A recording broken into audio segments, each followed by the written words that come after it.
So if you were planning this kind of encounter in the National Security Council or the State Department, I think there are a few areas that you would really want them to focus on. You would want them to talk about Syria in a serious way. You want them to talk about Ukraine in a serious way. And you'd want them to talk about arms control and nuclear weapons in a serious way. And then you'd also want the U.S. president to challenge the Russian president on Russian interference in American democracy and have a kind of serious rejoinder to that. If Trump went into the NATO summit, that went really well. He came out of it with the optics of serious alignment between the U.S. and its European partners.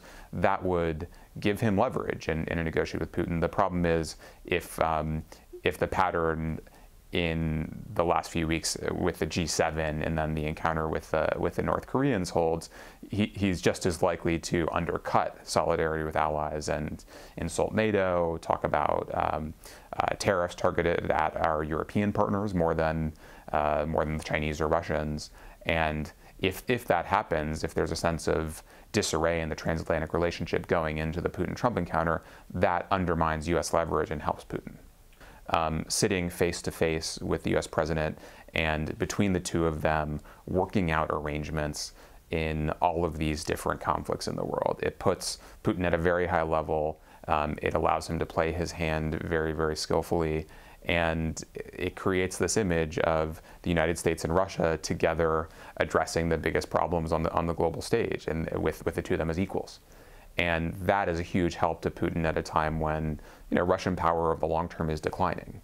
And he is trying very, very hard to make sure that it retains a kind of central role in each of these conflicts, and he's done that very well. So even as Trump has talked about his relationship with Russia, the U.S. Congress and other parts of the government have started implementing new rounds of sanctions, and Putin would like some relief from that. So if he can use this opportunity to give Trump a political victory and make Trump feel like they've had a successful summit in exchange for some relaxing of sanctions on people around Putin who are important to his power base, that would be a real victory for Moscow.